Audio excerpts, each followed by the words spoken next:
ලෝකසිතය මේ මුහුදු හා සාගර දෙස බලන විට ඇත්තේ එක් විශාල සාගරයක් පමණක් බවත් මිනිසුන් එහි කොටස්වලට විවිධ නම් තැබූ බවත් ඔබට සිතෙන්නට පුළුවන්. හැබැයි ඒවායේ මායිම් අතරේ සජීවී හා පැහැදිලි සීමා තියෙනවා කියලා දකිනකොට ඔබ පුදුමයට පත්වේවි. අපි අද කතා කරන්නේ ඒ වගේ එකිනෙකට මිශ්‍රණ වන ජලය සහිත පුදුම සහගත මුහුදු සීමාවක් පිළිබඳයි. ඒ තමයි ලෝකයේ විශාලතම සාගර දෙක වන පැසිෆික් සාගරය සහ ඇට්ලාන්ටික් සාගරය එකිනෙක හමුවන තැන. ඔබට මේ දකින විට මෙහි ජලය මිශ්‍ර වෙන්නේ නැත්තේ ඇයි කියන ප්‍රශ්නය මතුවෙන්නට ඇති. ඇත්තටම මෙහි නොපෙනෙන බිත්තියක් තියනවාද? එහි ජලය මිශ්‍ර වීමට බාධා කළ හැක්කේ කුමක්ද? පෘථිවියේ එය සිදුවන්නේ ඇයි? සහ තවත් බොහෝ ප්‍රශ්නවලට උත්තර හොයන්න අපි යමු දකුණු ඇමරිකාවට. රැඳී සිටින්න විශ්වසැරිය YouTube නාලිකාව සමගින්.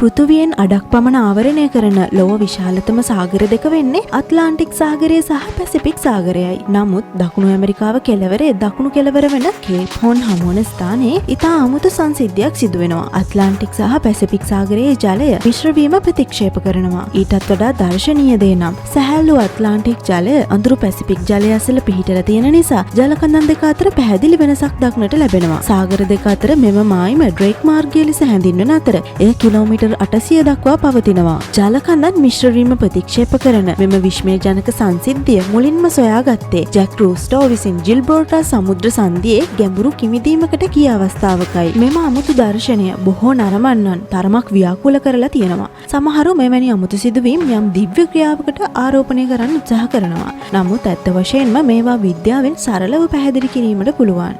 එහෙනම් පැසිෆික් සහ ඇට්ලාන්ටික් සාගර මිශ්‍රණ වන්නේ කුමන හේතුවක් නිසාද? මෙය හෙළිදරව් කිරීමට අපි ජල කඳන් දෙකෙහි රසායනික හා භෞතික සැකැස්ම දෙස සමීපව බැලිය යුතුයි. පැසිෆික් සහ ඇට්ලාන්ටික් සාගරවල ජලයට වෙනස් ඝනත්ව දෙකක් ඇති අතර එම ඝනත්වය එම ජල කඳන් දෙක මිශ්‍ර කිරීමට අපහසු වන පරිදි ඒවා අතර බාධකයක් හදනවා. ජල කඳන් දෙක දෙස බැලීමෙන් වර්ණ වෙනසක් පැහැදිලිව නිරීක්ෂණය කළ හැකි අතර එමගින් ජල කඳන් දෙකෙහිම රසායනික සැකැස්මේ වෙනසක් පෙන්නුම් කරනවා.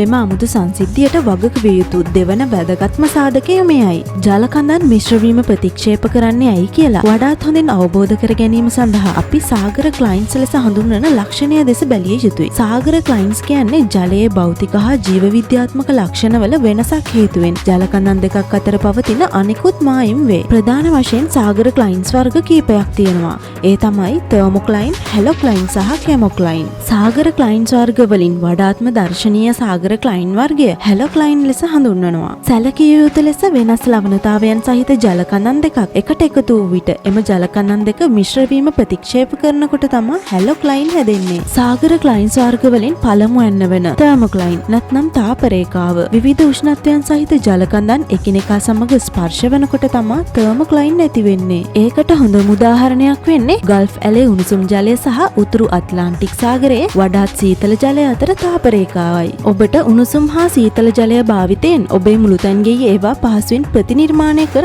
අත්හදා බැලිය හැකියි. ඔබ උණු වතුර සහ සීතල වතුර බඳුනකට දමා ඔබේ අත බඳුන තුල තැබුවහොත් උණු වතුර ඇති කලාපය සහ සීතල වතුර ඇති කලාපය අතර වෙනසක් ඔබට පැහැදිලිව දැනෙනවා. උෂ්ණත්වයේ වෙනස ජලයේ ඝනත්වයටද බලපානවා. සරලව කිව්වොත් ජලය උණුසුම් වෙනකොට ධාරිතාවය නැත්නම් පරිමාව ඉහළ යනවා. ඒ නිසා ඝනත්වය පහළ යනවා. ඒ නිසා සීතල ජලය සෑම විටම උණු වතුරට වඩා බරින් වැඩි වන අතර උණුසුම් හා සීතල ජලය යන දෙකින්ම පිරුණු නාන බේසමක උණු වතුර ඉහළට ඇවිත් සීතල ජලය එහි පහළට යනවා. සාගර ක්ලයින්ස් වල තුන්වන ආකාරය කෙමොක්ලයින් ලෙස හැඳින්වෙනවා. කුඩා පරිසර පද්ධතියක සහ ජලයේ රසායනික සංයුතිය වෙනස් ජල කඳන් එකිනෙකා සමග ස්පර්ශ වන විට කෙමොක්ලයින් නැති වෙනවා. ලෝකයේ විශාලතම හා ජනප්‍රියම කෙමොක්ලයින් එක විදිහට සර්ගසෝ මුහුදේ තියෙන කෙමොක්ලයින් එක හඳුන්වන්න පුළුවන්. සර්ගසෝ මුහුද කියන්නේ ඇට්ලාන්ටික් සාගරයේ ඇතුළේ තියෙන නමුත් වෙරළක් නැති එකම මුහුදු ප්‍රදේශයයි. මේ ප්‍රදේශයේ ජලයේ විශේෂිත රසායනික සංයුතිය සහ සාගර ශාක ගොඩක් තිබෙන නිසා කෙමොක්ලයින් එකක් විශේෂයෙන් දැක ගන්න පුළුවන්. සර්ගසෝ මුහුදේ ජලය ඇට්ලාන්ටික් සාගරය සමග මිශ්‍ර වෙන්නේ නැහැ. ඒවා අතර රසායනික වෙනස්කම් නිසායි ඒ විදිහට මිශ්‍ර වෙන්නේ නැත්තේ. එසේනම් ඔබ සිතන ආකාරයට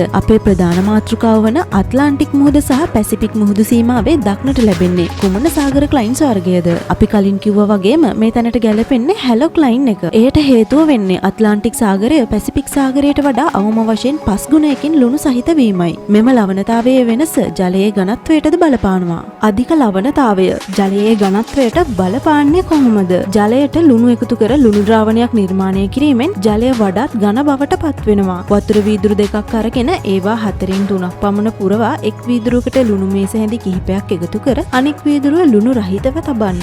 ඊළඟට කුඩා බිත්තර දෙකක් අරගෙන එක් වීදුරුව තුල එක් බිත්තරයේ බැගින් දමන්න. බිත්තරය ලුණු රහිත වීදුරුවේ පතුලට ගිලෙන බව ඔබට පෙනේවි. නමුත් අනෙක් බිත්තරයේ ලුණු ද්‍රාවණයේ පාවෙයි. හේතුව සරලයි. ලුණු දැමූ ජලය බරින් වැඩි වී ඇති අතර එමගින් බිත්තරයේ බරට සහාය වීමට හැකියාව තියෙනවා. කෙසේ වෙතත් මෙම අප කලින් මතු කරපු ප්‍රශ්නය නැවත මතු කරනවා. මූලික විද්‍යා නියම අනුව මෙම බරින් වැඩි ජල ස්කන්ධයක් සැහැල්ලු ජල ස්කන්ධයකට යටින් තිබිය යුතුයි. එහෙනම් බර අඩු පැසිෆික් මුහුදේ ජලය ලුණු බර වැඩි ඇට්ලාන්ටික් සාගරයේ ජලය මතට ගලා ආ යුතුයි. නමුත් පැහැදිලිවම එය එහෙම වෙන්නේ නැහැ. එහෙනම් ඇයි මේ සිදු නොවන්නේ? එයට හේතුව බලපෑම් දෙකක එකතුවක්. පළමුවන්න නම් ඇට්ලාන්ටික් සාගරයේ සහ පැසිෆික් සාගරයේ ජලය අතර ඝනත්වයේ වෙනස අතිශය සුළු ප්‍රමාණයක් නිසා බර වෙනසින් වෙනම කොටස් දෙකක් නැත්නම් ඝනත්ව දෙකක් නිර්මාණය කිරීමට තරම් එම ඝනත්වය ප්‍රමාණවත් නැහැ. නමුත් ඒවා එකිනෙක මිශ්‍ර වීම වැළැක්වීම ප්‍රමාණවත්. ජල කඳන් දෙක තිරස් ස්තර වලින් නැතුව එකිනෙක අසල දෙපැත්තේ සිටින ලෙස තබා ගන්නේ කොරියොලිස් බලය ලෙස හඳුන්වන දේ නිසායි. කොරියොලිස් බලය කියන්නේ වස්තුන්ගේ චලනයට බලපාන අවස්ථිති බලවේග වලින් එකක්. සරල වචන වලින් කිව්වොත් පෘථිවිය චලනය වන අතර එහි ඇති සියලුම චලනය වන වස්තුන් පෘථිවියේ ඇති වස්තුන්ගේ ගමන් මාර්ගෙන් බැහැරවන කොරියොලිස් බලය මගින් ක්‍රියා කරනු ලබනවා. සරල රේඛාවක චලනය වන වස්තුන් වෙනුවට මෙම වස්තුන් උතුරු අර්ධගෝලයේ දක්ෂිණාවර්ත දිශාවට සහ දකුණු අර්ධගෝලයේ වාමාවර්ත දිශාවට චලනය වෙනවා. මේ නිසා ඇට්ලාන්ටික් සහ පැසිෆික් සාගරවල ජල කඳන් ගලා යන දිශාව වෙනස් වෙනවා. සාගර දෙකෙහිම ධාරා මගින් ජල කඳන් දෙකෙහිම ජලාණු මොහොතකට ස්පර්ශ වීමට පමණක් ඉඩ සලසනවා. ඉන්පසු ඒවා එකිනෙක ඉවතට හැරී නැත්නම් ආපසු හැරී ගමන් කරනවා. ඇට්ලාන්ටික් සහ පැසිෆික් සාගර මිශ්‍ර වීම වළක්වන තවත් සංසිද්ධියක් වෙන්නේ ජල කඳන් වල අණු සම්බන්ධතාවයේ ශක්තියයි. ජල කඳන් දෙකෙහිම අණු ඒවා තදින් එකට තබා ගන්නා අතර එමගින් වෙනත් ජල කඳක් සමග මිශ්‍ර වීමට අපහසු වෙනවා. සමහර අවස්ථාවලදී විවිධ භෞතික හා රසායනික අනුපාත සහිත ජල කඳන් දෙකක් හමු වන විට ඔබ ඒ දෙක අතර මායම දෙස බලනකොට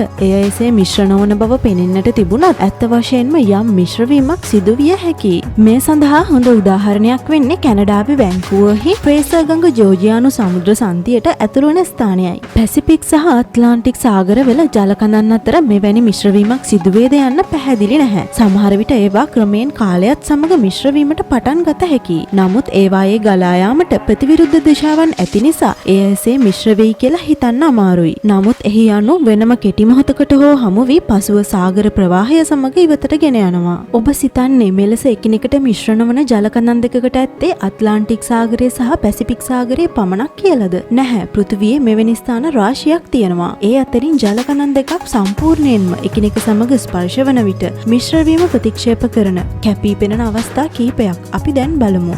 බ්‍රසීලයේ මැනුවල් සිට සැතපුම් 6ක් පමණ දුරින් පිහිටි රියෝ නිග්‍රෝ සහ සැලිමෝස් ගංගා එකිනෙක ගැටෙන නමුත් සැතපුම් 2 සිට 5 දක්වා ගංගා මිශ්‍ර වෙන්නේ නැහැ. මේට හේතුව ජල කඳන් දෙකට විවිධ උෂ්ණත්වයන් සහ විවිධ ප්‍රවාහ වේගයන් ඇති නිසා ඒවායේ මායිම් දිගේ තාප රේඛාවක් ඇතිවීමයි. ජර්මනියේ මොසෙල් සහ රයින් ගංගා. රයින් ගඟේ ජලය සැහැල්ලු සහ පැහැදිලි වන අතර මොසෙල් ගඟේ ජලය අඳුරු පැහැති වෙනවා. ඉල්ස්, ඩැනියුබ් සහ ඉන් යන ගංගා. මේ ගංගා තුනේ සංදිස්ථානය ජර්මනියේ පැසෝ නගරය වේ. ඉල්ස් ගඟ කුඩා ගඟක් වන අතර එය වම් පසින් ඩැනියුබ් ගඟට එකතු වෙනවා. ඉන් ගඟ දකුණු පැත්තෙන් ගලා යනවා. ඩැනියුබ් ගඟ මැදින් ගලා යන අතර එය යුරෝපයේ විශාලතම ගංගා වලින් එකක්. ඉතින් ඔයත් මේ වගේ ලෝකයේ තියෙන එකිනෙකට මිශ්‍ර නොවන මුහුදු හා ගංගා ගැන දන්නවනම් පහලින් ඒ ගැන කමෙන්ට් කරන්න. ඒ වගේම මේ වීඩියෝ එක ගැන ඔයාගේ අදහසක් දක්වන ගමන් ඔයාලගේ යාළුවන්ටත් බලන්න ෂෙයා කරන්න. ඔබට සුබ දවසක්.